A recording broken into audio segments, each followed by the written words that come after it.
Halo semuanya. Hari ini cuaca enak sekali di Bayang Space ID. Kalian bisa visit Bayang Space. Kita hari ini mau ngapain ya? Membahas FSI. Oke. Berarti ini adalah konten Mekanik Gila. Selamat datang di Mekanik Gila. Oke.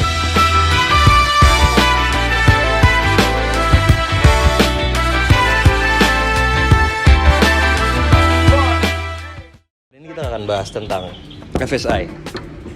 Mungkin kalian penasaran apa itu FSAE. Jadi hari ini gue akan menjelaskan secara singkat. Tapi kalian kalau misalnya mau lebih detail lagi ya, kalian bisa kunjungi fsionline.com. Di situ banyak ada history, selalu competition resource dan lain-lainnya, kalian bisa baca di situ. Sebelum gue mulai, perkenalkan dulu. Siapa tahu kalian baru nonton di sini. Nama gue Andra Fatih Ceda Saldani. Gue di sini sebagai kepala mekanik di bukan kepala mekanik, masih mekanik bawahan karena yang kepalanya orang Padang. Jadi gue di sini sebagai mekanik di Cerberus Racing Team ITB dan kami berfokus untuk develop mobil, terutama Formula Student ya. Ya langsung aja lah kita mulai ya. Di sini jangan lupa, di sini ada kameraman gue namanya Keiza, terus ada Reno juga ya. Dia sebagai salah satu bagian dari PR lah ya. Oke. So the first topic, what is FSAE? Oke, what is FSAE? Nah, FSAE sendiri itu terdiri dari dua suku kata, bukan dua suku kata kali ya. Jadi terdiri dari dua bagian, yaitu formula yang udah kita jelasin kemarin, balapan formula itu apa, dan SAE, Society of Automotive Engineers. Oke, mantap. Nah, Society of Automotive Engineering ini sebenarnya udah ada dari lama. Cuman untuk FSAE-nya ini baru dimulai tahun 1986 ya. Itu originated from Texas, especially from University of Texas.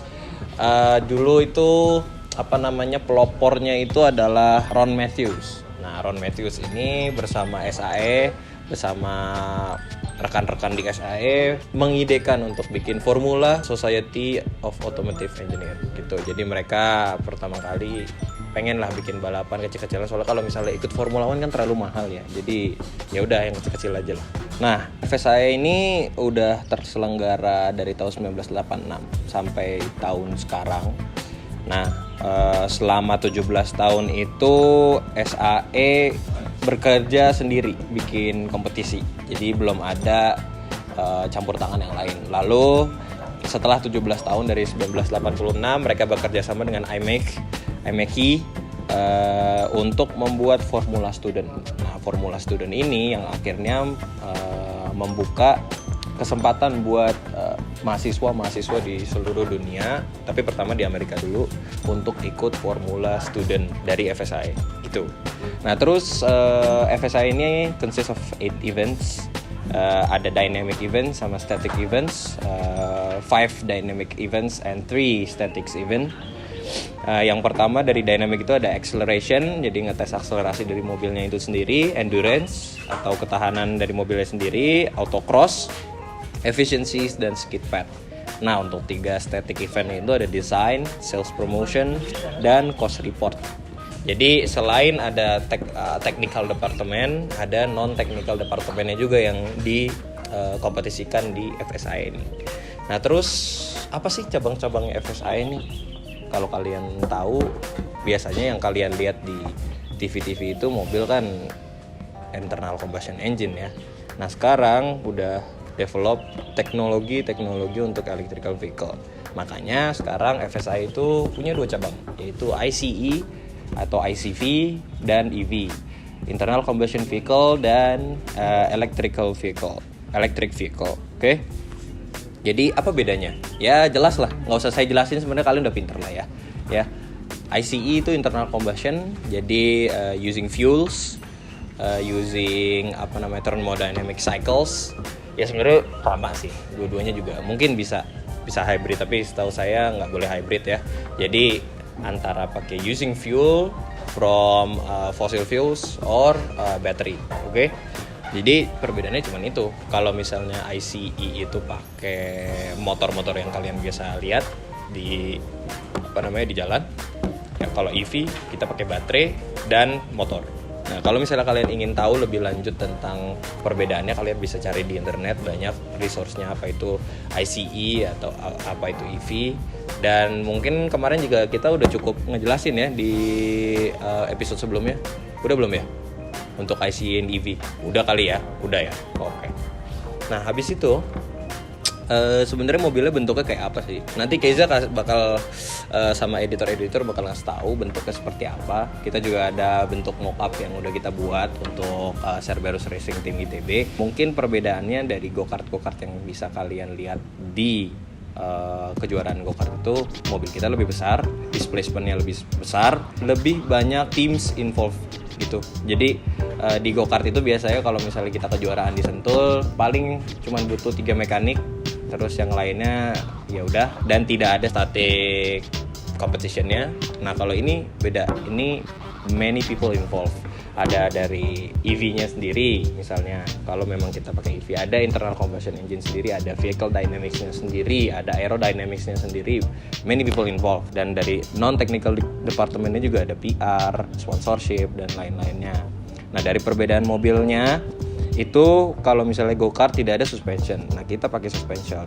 Biasanya most of Formula student participant use double wishbone independent suspension, terus consist of dampers, spring, terus ada car frame. The car frame itself is the suspension. Biasanya body rigidity-nya dari car frame-nya itu sendiri.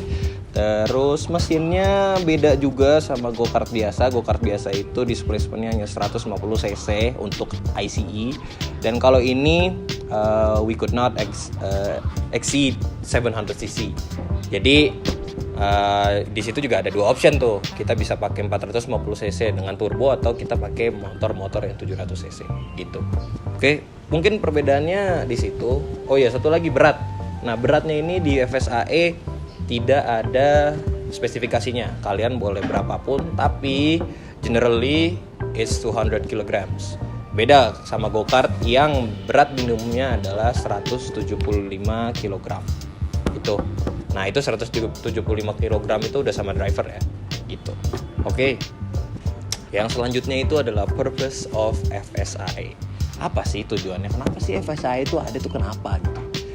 Jadi, ya seperti kalian tahu dari judulnya sendiri, Society of Automotive Engineer dan Formula. Jadi artinya ini adalah kompetisi yang menyatukan para otomotif engineer di seluruh dunia untuk berinovasi, untuk membuat sesuatu mungkin gebrakan ya dalam teknologi otomotif. Kayak misalnya development of suspension, mungkin yang biasa kita lihat itu sekarang udah tua. Nah, automotive engineer di sini mencari cara baru untuk bagaimana mendesain suspensi yang lebih efisien, yang lebih keren, yang lebih cost reduce, dan yang lain-lainnya lah. Jadi tujuannya ini adalah sebenarnya untuk media pembelajaran, gimana kita belajar untuk menjadi engineer dan juga belajar menjadi sebuah tim dalam motorsport gitu. Jadi kalau misalnya dipersingkat lagi, FSAE ini adalah mini F1. Jadi kita mensimulasikan gimana kita balapan di F1 gitu, supaya tahu rangkanya kompetisi F1 itu seperti apa dalam skala kecil gitu. Oke. Jadi kalian yang merasa pinter di otomotif, kalian bisa join. Tapi gabung universitas dulu ya. Oke, kita ITB bro, keren. Apa yang terjadi saat pertandingan? Nah, ini apa sih yang terjadi pada saat pertandingan? During the competition, we will compete with many students from around the world. Misalnya dari Jerman. Nah, ini sebenarnya kalau internasional itu baru dimulai tahun 2010, ya. From Germany, Japan, Australia, Amerika, ya, asalnya kan dari Amerika. Nah, Indonesia juga udah mulai seperti tim-tim lain yang ada di Indonesia, ya. Kalian bisa cari sendiri. Nah, kami juga sekarang mulai untuk mengikutinya sebagai Cerberus Racing Team ITB gitu. Jadi ini adalah international event menggabungkan seluruh dunia untuk mempresent inovasi mereka dalam bidang motorsport. Seperti kemarin di Jerman itu ada mobil FSAE yang 0 ke 100 1,4 detik. It's a milestone, ya. Dan kita bisa belajar dari mereka gimana caranya. Itu serunya FSAE. Yang terakhir itu adalah di sana banyak manufaktur otomotif yang bakal datang. Jadi selain kalian nge-represent, mungkin dari manufaktur ini ada yang tertarik untuk mengadopsi invention kalian dalam motorsport dan dipakai. Ya mungkin kalian bisa mematenkannya, atau kalian bisa seenggaknya membantu mereka dalam research, atau mereka yang justru membantu research kalian untuk membuat produk inovasi dalam bidang motorsport. Gitu. Jadi mungkin itu aja ya untuk FSAE ini, short brief lah. Kalau kalian ingin lebih dalam lagi, kalian bisa kunjungi FSAE online, atau kalau misalnya kalian mau lihat lagi, tunggu kami dalam manufaktur mobil kami. Nanti kami akan ada konten-konten yang lebih masuk ke situ. Benar gak? Oke, benar. Oke, siap. Ya sudah. Kalau begitu saya pamit dulu karena saya ada kerjaan mekanik. Bye-bye. Topik dulu.